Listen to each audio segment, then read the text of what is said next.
नमस्कार दोस्तों, आज की क्लास में हम लोग बिहार पुलिस जीके जेएस का जो प्रैक्टिस सेट चल रहा था उसका आज हम लोग सेट नंबर 30 को देखने वाले हैं। तो चलिए क्लास की शुरुआत करते हैं। तो फर्स्ट प्रश्न की बात कर लेते हैं।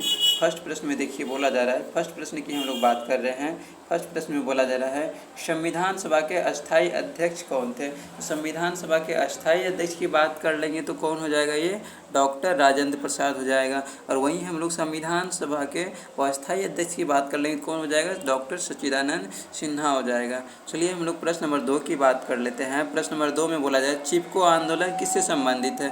प्रश्न नंबर 2 में बोला जा रहा है चिपको आंदोलन किससे संबंधित है। तो चिपको आंदोलन किससे संबंधित हो जाएगा, ये हो जाएगा पर्यावरण संरक्षण से हो जाएगा। इसके बाद हम लोग प्रश्न नंबर 3 की बात करते हैं। प्रश्न नंबर 3 में बोला जा रहा है थर्मामीटर किसे मापता है। थर्मामीटर की बात कर लेंगे, क्या मापता है, ये तापमान मापता है, सबको मालूम है क्योंकि बुखार यानी फीवर को मापता है ये। इसके बाद हम लोग प्रश्न नंबर 4 की बात कर लेते हैं। प्रश्न नंबर 4 में बोला जा रहा है डीएनए की पूर्ण रूप क्या है, मतलब डीएनए का फुल फॉर्म पूछा जा रहा है तो सबको मालूम है कि डीऑक्सीराइबोस न्यूक्लिक एसिड होता है। इसके बाद हम लोग प्रश्न नंबर 5 की बात कर लेते हैं। प्रश्न नंबर 5 में बोला जा रहा है मानव शरीर का सबसे कठोर भाग कौन सा है। तो मानव शरीर का सबसे कठोर भाग की बात कर लेंगे, क्या हो जाएगा, दांत का इनामेल हो जाएगा, दांत का इनामेल। इसके बाद प्रश्न नंबर हम लोग 6 की बात कर लेते हैं। बोला जा रहा है मानव शरीर में कुल मांसपेशियाँ कितनी होती है। तो मानव शरीर में कुल कितनी मांसपेशियाँ होती हैं, तो सबको मालूम है कितनी होती है, 639 होती है। इसके बाद हम लोग प्रश्न नंबर 7 की बात करते हैं। प्रश्न नंबर 7 में बोला जा रहा है सुपर कंप्यूटर शब्द किससे संबंधित है। सुपर कंप्यूटर शब्द की बात कर लेंगे, किससे संबंधित हो जाएगा, ये कंप्यूटर से संबंधित है। इसके बाद हम लोग प्रश्न नंबर 8 की बात कर लेते हैं। प्रश्न नंबर 8 में बोला जा रहा है बिजली का आविष्कार किसने किया। तो बिजली का आविष्कार की बात कर लें, किसने किया है, एडिसन ने किया है। इसके बाद हम लोग प्रश्न नंबर 9 की बात कर लेते हैं। बोला जा रहा है राष्ट्रीय युवा दिवस कब मनाया जाता है। तो राष्ट्रीय युवा दिवस की बात कर लें, कब मनाया जाता है, 12 जनवरी को मनाया जाता है। इसके बाद प्रश्न नंबर हम लोग 10 की बात कर लेते हैं। बोला जा रहा है भारत की सबसे लंबी नदी कौन सी है। तो भारत की सबसे लंबी नदी की बात कर लेंगे, कौन सा हो जाएगा, गंगा नदी। और भारत की सबसे चौड़ी नदी की बात कर लेंगे तो ब्रह्मपुत्र नदी। और विश्व की सबसे लंबी नदी कौन सा हो जाएगा, नील नदी हो जाएगा। और विश्व की सबसे चौड़ी नदी कौन सा हो जाएगा, तो अमेजन की नदी हो जाएगा। इसके बाद हम लोग प्रश्न नंबर 11 की बात कर लेते हैं। प्रश्न नंबर 11 में है बिहार के वर्तमान राज्यपाल कौन है।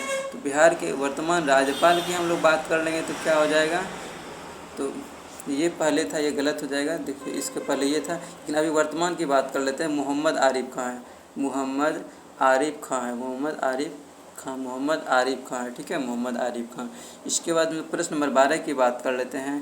प्रश्न नंबर 12 में देखिए बोला जा रहा है गुप्त वंश की स्थापना किसने की थी। तो गुप्त वंश की स्थापना की बात कर लेंगे, किसने किया था, चंद्रगुप्त प्रथम ने किया था। किसने किया था, चंद्रगुप्त प्रथम ने किया था। इसके बाद हम लोग प्रश्न नंबर 13 की बात कर लेते हैं। प्रश्न नंबर 13 में है पंखा किस सिद्धांत पर कार्य करता है। तो पंखा की हम लोग बात कर लेंगे, किस सिद्धांत पर कार्य करता है, ये बर्नौली सिद्धांत पर कार्य करता है। पंखा की बात कर लेंगे, किस सिद्धांत पर कार्य करता है, ये बर्नौली सिद्धांत पर कार्य करता है। इसके बाद हम लोग प्रश्न नंबर 14 की बात कर लेते हैं। प्रश्न नंबर 14 में बोला जा रहा है कौन सा ग्रह नीला दिखता है। तो कौन सा ग्रह नीला दिखता है, सबको मालूम है नेपच्यून दिखता है, ठीक है, कौन सा ग्रह हो जाएगा, नेपच्यून हो जाएगा। इसके बाद हम लोग प्रश्न नंबर 15 की बात कर लेते हैं। बोला जा रहा है माउंट एवरेस्ट की ऊंचाई कितनी है। तो माउंट एवरेस्ट की ऊंचाई की हम लोग बात कर लेंगे, कितना हो जाएगा, 8848 मीटर हो जाएगा। कितना हो जाएगा, 8848 मीटर हो जाएगा। इसके बाद हम लोग प्रश्न नंबर 16 की बात कर लेते हैं। बोला जा रहा है भारत छोड़ो आंदोलन कब शुरू हुआ। तो भारत छोड़ो आंदोलन की बात कर लेंगे, कब शुरू हुआ था, 1942 ईस्वी में हुआ था। उसी समय क्रिप्स मिशन भी भारत आए थे। इसके बाद हम लोग प्रश्न नंबर 17 की बात कर लेते हैं। बोला जा रहा है महात्मा गांधी को राष्ट्रपिता किसने कहा। तो महात्मा गांधी की बात कर लेंगे, इसको राष्ट्रपिता किसने कहा था, सुभाष चंद्र बोस ने कहा था। इसके बाद हम लोग प्रश्न नंबर 18 की बात कर लेते हैं। प्रश्न नंबर 18 में बोला जा रहा है राज्यसभा के सदस्य कितने वर्ष के लिए चुने जाते हैं। तो राज्यसभा के सदस्य की बात कर लेंगे, कितने वर्षों के लिए चुने जाते हैं। तो राज्यसभा के जो सदस्य होते हैं ये टोटल 6 वर्षों के लिए चुने जाते हैं। इसके बाद हम लोग प्रश्न नंबर 19 की बात कर लेते हैं। प्रश्न नंबर 19 में बोला जा रहा है पंचायती राज की शुरुआत सबसे पहले कहाँ हुई थी। तो पंचायती राज की शुरुआत की बात कर लेंगे, सबसे पहले कहाँ पर हुई थी। तो पंचायती राज की शुरुआत सबसे पहले राजस्थान में हुई थी। इसके बाद हम लोग प्रश्न नंबर 20 की बात कर लेते हैं। प्रश्न नंबर 20 में बोला जा रहा है भारत के संविधान का निर्माण कितने दिन में हुआ था। तो भारत के संविधान का निर्माण की बात कर लेंगे, कितने दिनों में हुआ था, 2 साल 11 महीने 8 दिनों में। बोला जा रहा है भारत का संविधान का निर्माण कितने दिनों में हुआ था, 2 साल 11 महीने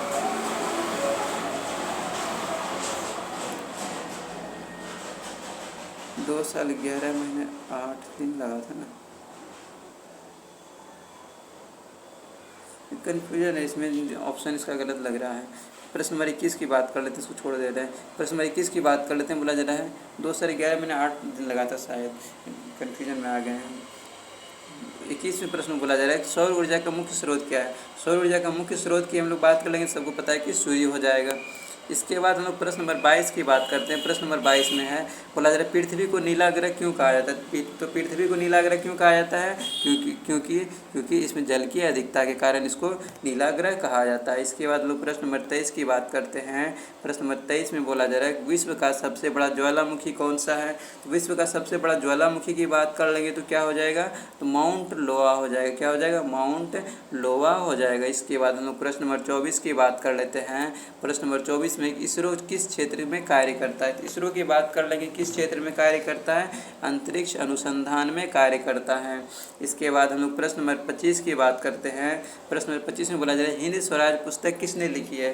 तो हिंद स्वराज पुस्तक की बात कर लेंगे, किसने लिखा है, ये गांधी जी ने लिखा है। इसके बाद हम लोग प्रश्न नंबर 26 की बात करते हैं। प्रश्न नंबर 26 में बोला जा रहा है किस तत्व को धातुओं का राजा कहते हैं। तो किस तत्व को धातुओं का राजा कहा जाता है, लोहा को धातुओं का राजा कहा जाता है।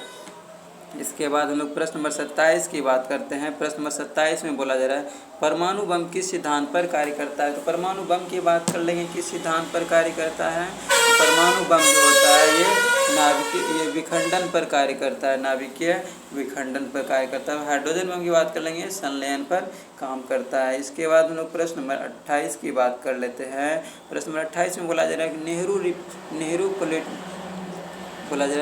नेहरू प्लेनेटोरियम कहाँ है। नेहरू प्लेनेटोरियम की बात कर लेंगे, कहाँ पर हो जाएगा, ये उपरोक्त सभी हो जाएगा, मतलब पटना में, दिल्ली में, मुंबई में, तीनों जगह हो जाएगा। इसके बाद हम लोग प्रश्न नंबर 29 की बात कर लेते हैं। प्रश्न नंबर 29 में बोला जा रहा है बिहार में कुल कितने ज़िले हैं। बिहार में कुल ज़िलों की संख्या की बात कर लेंगे तो कितना हो जाएगा, सबको पता है कि बिहार में टोटल 38 जिला हैं। इसके बाद हम लोग प्रश्न नंबर 30 की बात करते हैं। बोला जा रहा है प्रश्न नंबर 30 में बिहार बाढ़ नियंत्रण आयोग की स्थापना कब हुई। बिहार बाढ़ नियंत्रण आयोग की स्थापना की बात कर लेंगे, कब हुआ है, तो 1955 ईस्वी में हुआ। इसके बाद हम लोग प्रश्न नंबर 31 की बात करते हैं। प्रश्न नंबर 31 में बोला जा रहा है कौन सा राज्य भारत में चाय का बागान कहलाता है। तो कौन सा राज्य भारत में चाय का बागान कहलाता है, तो कौन सा हो जाएगा, असम हो जाएगा। इसके बाद हम लोग प्रश्न नंबर 32 की बात कर लेते हैं। प्रश्न नंबर 32 में बोला जा रहा है भारत के प्रथम मुख्य चुनाव आयुक्त कौन थे। तो भारत के प्रथम मुख्य चुनाव आयुक्त की बात कर लेंगे तो कौन हो जाएगा, ये हो जाएगा सुकुमार सेन थे, सुकुमार सेन। इसके बाद हम लोग प्रश्न नंबर हम लोग 33 की बात कर लेते हैं। प्रश्न नंबर 33 में बोला जा रहा है मानव विकास सूचकांक कौन जारी करता है। मानव विकास सूचकांक की बात कर लेंगे, कौन जारी करता है, तो यूएनडीपी करता है, यूएनडीपी जारी करता है। मानव विकास सूचकांक की बात कर लेंगे, कौन जारी करता है, यूएनडीपी करता है। इसके बाद हम लोग प्रश्न नंबर 34 की बात कर लेते हैं। प्रश्न नंबर 34 में बोला जा रहा है चीनी क्रांति के नेता कौन थे। चीनी क्रांति के नेता की बात कर लेंगे, कौन हो जाएगा, माओ जेडोंग हो जाएगा, माओ जेडोंग हो जाएगा। इसके बाद हम लोग प्रश्न नंबर 35 की बात कर लेते हैं। बोला जा रहा है राष्ट्रीय ध्वज में अशोक चक्र के तिल्लियों की संख्या कितनी है। तो राष्ट्रीय ध्वज में अशोक चक्र के तिल्लियों की संख्या की बात कर लेंगे, कितना हो जाएगा, तो 24 तिल्लियाँ हो जाएगा। इसके बाद हम लोग प्रश्न नंबर 36 की बात कर लेते हैं। प्रश्न नंबर 36 में बोला जा रहा है रबी की प्रमुख फसल कौन सी है। तो रबी की प्रमुख फसल की बात कर लेंगे तो कौन सा हो जाएगा, ये गेहूं हो जाएगा। इसके बाद हम लोग प्रश्न नंबर 37 की बात कर लेते हैं। बोला जा रहा है नोबेल पुरस्कार किस देश में दिया जाता है। तो नोबेल पुरस्कार की बात कर लेंगे, ये स्वीडन में दिया जाता है। कहाँ पर दिया जाता है, स्वीडन में दिया जाता है। इसके बाद हम लोग प्रश्न नंबर 38 की बात कर लेते हैं। बोला जा रहा है मेट्रो सेवा सबसे पहले भारत में कहाँ शुरू हुई। मेट्रो सेवा की बात कर लेंगे, भारत में सबसे पहले कहाँ पर शुरू हुई थी, ये कोलकाता में शुरू हुई थी, कोलकाता में। इसके बाद हम लोग प्रश्न नंबर 39 की बात कर लेते हैं। प्रश्न 39 में बोला जा रहा है किस वर्ष में हरित क्रांति की शुरुआत हुई। तो किस वर्ष में हरित क्रांति की शुरुआत हुआ है, 1965 ईस्वी में हुआ है, 1965 में। इसके बाद हम लोग प्रश्न नंबर 40 की बात कर लेते हैं। बोला जा रहा है जय जवान जय किसान किसने कहा था। बोला जा रहा है जय जवान जय किसान किसने कहा था, तो ये हो जाएगा शास्त्री जी ने कहे थे। इसके बाद हम लोग प्रश्न नंबर 41 की बात कर लेते हैं। प्रश्न नंबर 41 में बोला जाए सबसे अधिक अंतर्राष्ट्रीय खेल रन बनाने वाला खिलाड़ी कौन है। बोला जा रहा है कि सबसे अधिक अंतर्राष्ट्रीय क्रिकेट रन बनाने वाला खिलाड़ी कौन हो जाएगा, तो ये सचिन तेंदुलकर जी हो जाएंगे। इसके बाद हम लोग प्रश्न नंबर 42 की बात कर लेते हैं। प्रश्न नंबर 42 में बोला जा रहा है वंदे मातरम गीत किसने लिखा। तो वंदे मातरम गीत की बात कर लेंगे, किसने लिखा है, बंकिम चंद्र चट्टोपाध्याय ने लिखा है, बंकिम चंद्र चट्टोपाध्याय ने। और वहीं हम लोग प्रश्न नंबर 43 की बात कर लेते हैं। प्रश्न नंबर 43 में बोला जा रहा है भारत का राष्ट्रीय पशु कौन है। तो भारत के राष्ट्रीय पशु की बात कर लेंगे, ये तो बच्चों को पता है क्या हो जाएगा, बाघ हो जाएगा। इसके बाद हम लोग प्रश्न नंबर 44 की बात कर लेते हैं। प्रश्न नंबर 44 में है टेलीफोन का आविष्कार किसने किया। तो हम लोग टेलीफोन का आविष्कार की बात कर लेंगे, किसने किया है, ग्राहम बेल ने किया है। इसके बाद हम लोग प्रश्न नंबर 45 की बात करते हैं। प्रश्न नंबर 45 में है हिंदी दिवस कब मनाया जाता है। हिंदी दिवस की हम लोग बात कर रहे हैं, कब मनाया जाता है, 14 सितंबर को मनाया जाता है। और हम लोग प्रश्न नंबर 46 की बात कर लेते हैं। प्रश्न नंबर 46 में बोला जा रहा है राष्ट्रपति का चुनाव कितने वर्षों में होता है। तो राष्ट्रपति का चुनाव की बात कर लेंगे, कितने वर्षों में होता है, ये 5 वर्षों में होता है। राष्ट्रपति का चुनाव कितने वर्षों में होता है, 5 वर्षों में होता है। इसके बाद हम लोग प्रश्न नंबर 47 की बात कर लेते हैं। प्रश्न नंबर 47 में है भारत का राष्ट्रीय फूल कौन सा है। तो भारत के राष्ट्रीय फूल की बात कर लेंगे तो कौन सा हो जाएगा, सबको मालूम है कि कमल हो जाएगा। इसके बाद हम लोग प्रश्न नंबर 48 की बात करते हैं।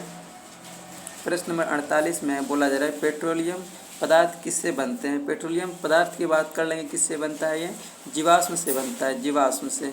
और वहीं हम लोग प्रश्न नंबर 39 की बात कर लेते हैं। प्रश्न नंबर 39 में बोला जा 49 में बोला जा रहा है। प्रश्न नंबर 49 में भारत के किस राज्य को पूर्व का शेर कहा जाता है। बोला जा रहा है भारत के किस राज्य को पूर्व का शेर कहा जाता है। किस राज्य को पूर्व का शेर कहा जाता है, असम को। असम को पूर्व का शेर कहा जाता है। इसके बाद हम लोग प्रश्न नंबर 50 की बात कर लेते हैं। प्रश्न नंबर 50 में है बोला जा रहा है किस राज्य में सबसे ज़्यादा वन है। किस राज्य में सबसे ज़्यादा वन है, सबसे ज़्यादा वन की बात कर लेंगे, एमपी में हो जाएगा, मतलब मध्य प्रदेश में हो जाएगा। और सबसे ज़्यादा टाइगर भी मध्य प्रदेश में है, क्योंकि वहाँ पर सबसे ज़्यादा वन पाया जाता है। अब हम लोग प्रश्न नंबर 51 की बात कर लेते हैं। प्रश्न नंबर 51 में है, प्रश्न नंबर 51 में बोला जा रहा है ब्रह्म समाज की स्थापना किसने की थी। तो ब्रह्म समाज की स्थापना की बात कर लेंगे, किसने किया था, तो ब्रह्म समाज की स्थापना किया था राजा राम मोहन राय ने किया था, राजा राम मोहन राय। इसके बाद हम लोग प्रश्न नंबर 52 की बात कर लेते हैं। प्रश्न नंबर 52 में बोला जा रहा है, प्रश्न नंबर 52 में एक नोबेल पुरस्कार किस क्षेत्र में नहीं दिया जाता है। बोला जा रहा है कि नोबेल पुरस्कार किस क्षेत्र में नहीं दिया जाता है। बोला जा रहा है नहीं दिया जाता है, तो गणित के क्षेत्र में नोबेल पुरस्कार को कभी भी नहीं दिया जाता है। इसके बाद हम लोग प्रश्न नंबर 53 की बात कर लेते हैं। प्रश्न नंबर 53 में बोला जा रहा है कि सबसे बड़ी हड्डी कौन सी है, कौन सा हो जाएगा, फीमर हो जाएगा। और सबसे छोटा कौन सा हो जाएगा, स्टेपीज हो जाएगा। वही हम लोग प्रश्न नंबर 54 की बात कर लेते हैं। प्रश्न नंबर 54 में बोला जा रहा है कि राष्ट्रपति का कार्यकाल कितना होता है। तो राष्ट्रपति के कार्यकाल की बात कर लेंगे, कितने वर्षों का होता है, 5 वर्षों का होता है। इसके बाद हम लोग प्रश्न नंबर 55 की बात करते हैं। प्रश्न नंबर 55 में बोला जा रहा है भारत की पहली महिला प्रधानमंत्री कौन थी। तो भारत की पहली महिला प्रधानमंत्री की बात कर लेंगे तो कौन हो जाएगा, इंदिरा गांधी, सबको मालूम है। इसके बाद हम लोग प्रश्न नंबर 56 की बात कर लेते हैं। बोला जा रहा है फेफड़ों की संख्या कितनी होती है। तो फेफड़ों की संख्या की बात कर लेंगे, कितना होता है, तो 2 होता है, फेफड़ों की संख्या 2 होती है। इसके बाद हम लोग प्रश्न नंबर 57 की बात कर लेते हैं। प्रश्न नंबर 57 में है भारत के पहले गवर्नर जनरल कौन थे। तो भारत के पहले गवर्नर जनरल की बात कर लेंगे, कौन हो जाएगा, वारेन हेस्टिंग्स हो जाएगा। भारत के पहले गवर्नर जनरल कौन हो जाएगा, वारेन हेस्टिंग्स हो जाएगा। अब हम लोग प्रश्न नंबर 58 की बात कर लेते हैं। प्रश्न नंबर 58 में बोला जा रहा है शेरशाह सूरी का मकबरा कहाँ स्थित है। तो शेरशाह सूरी का मकबरा की बात कर लेंगे, कहाँ पर हो जाएगा, ये सासाराम में हो जाएगा, सासाराम में। इसके बाद हम लोग प्रश्न नंबर 59 की बात कर लेते हैं। बोला जा रहा है रासायनिक परिवर्तन कौन सा है। रासायनिक परिवर्तन की बात कर लेंगे तो कौन सा हो जाएगा, इसमें हो जाएगा दूध का फटना। रासायनिक परिवर्तन का मतलब क्या होता है कि जो एक बार हो चुका है वो दोबारा फिर उस रूप में नहीं आ सकता है। लेकिन अगर यदि भौतिक परिवर्तन की बात कर लेंगे तो जिस फॉर्म में था फिर उस फॉर्म में वापस आ सकता है। जैसे बर्फ़ का पिघलना, एक बार पिघल गया तो फिर जम सकता है, इसलिए ये नहीं हो सकता है। ये हो जाएगा भौतिक परिवर्तन। पानी का उबालना फिर ठंडा हो सकता है। तो ये क्या हो गया, ये भी हो गया भौतिक परिवर्तन। नमक का घुलना, फिर हम लोग नमक प्राप्त कर सकते हैं, तो ये भी हो जाएगा भौतिक परिवर्तन। वही दूध का फटना, एक बार अगर दूध फट गया तो फिर दोबारा दूध वापस नहीं आ सकता है, इसका मतलब ये हो गया रासायनिक परिवर्तन। इसके बाद हम लोग प्रश्न नंबर 60 की बात कर लेते हैं। प्रश्न नंबर 60 में बोला जा रहा है भारत माता की जय किसने कहा। तो भारत माता की जय की बात कर लेंगे, किसने कहा था, स्वामी विवेकानंद ने कहा था, स्वामी विवेकानंद ने कहा था। इसके बाद हम लोग प्रश्न नंबर 61 की बात कर लेते हैं। प्रश्न नंबर 61 में बोला जा रहा है आधुनिक ओलंपिक खेलों की शुरुआत कब हुई। आधुनिक ओलंपिक खेलों की शुरुआत की बात कर लेंगे, कब हुआ था, तो 1896 ईस्वी में हुआ था, 1896 ईस्वी में। इसके बाद हम लोग प्रश्न नंबर 62 की बात करते हैं। बोला जा रहा है राष्ट्रीय विज्ञान दिवस कब मनाया जाता है। राष्ट्रीय विज्ञान दिवस की बात कर लेंगे, कब मनाया जाता है, 28 फरवरी को मनाया जाता है। राष्ट्रीय विज्ञान दिवस 28 फरवरी को मनाया जाता है। और वहीं हम लोग प्रश्न नंबर 63 की बात कर लेते हैं। बोला जा रहा है फसल बीमा योजना किससे संबंधित है। फसल बीमा योजना की बात कर लेंगे, किससे संबंधित हो जाएगा, ये कृषि से संबंधित हो जाएगा। फसल बीमा योजना जो है ये कृषि से संबंधित हो जाएगा। और वहीं हम लोग प्रश्न नंबर 64 की बात कर लेते हैं। बोला जा रहा है ट्रैफिक सिग्नल में लाल रंग का मतलब क्या है। बोला जा रहा है ट्रैफिक सिग्नल में लाल रंग का मतलब क्या हो जाएगा, तो क्या हो जाएगा, रुको हो जाएगा। लाल रंग का मतलब क्या हो जाता है, रुकना, ठीक है। और हरा का मतलब क्लियर है, ठीक है। हम लोग प्रश्न नंबर 65 की बात कर लेते हैं। प्रश्न नंबर 65 में बोला जा रहा है स्मार्ट सिटी योजना किस वर्ष शुरू हुई। स्मार्ट सिटी योजना की बात कर लेंगे, किस वर्ष शुरू हुआ था, 2015 ईस्वी में शुरू हुआ था। इसके बाद हम लोग प्रश्न नंबर 66 की बात करते हैं। प्रश्न नंबर 66 में बोला जा रहा है आरटीआई का पूर्ण रूप क्या है। तो आरटीआई का पूर्ण रूप की बात कर लेंगे तो क्या हो जाएगा, तो आरटीआई का पूर्ण रूप हो जाएगा राइट टू इन्फॉर्मेशन हो जाएगा, राइट टू इन्फॉर्मेशन। इसके बाद हम लोग प्रश्न नंबर 67 की बात करते हैं। बोला जाए किस राज्य को भारत का मसाला का राज्य कहा जाता है। किस राज्य को भारत का मसाला का राज्य कहा जाता है, किस राज्य को कहा जाता है, केरल को। केरल को मसालों का बगीचा कहा जाता है। इसके बाद हम लोग प्रश्न नंबर 68 की बात कर लेते हैं। प्रश्न नंबर 68 में कि यूपीआई का फुल फॉर्म क्या है।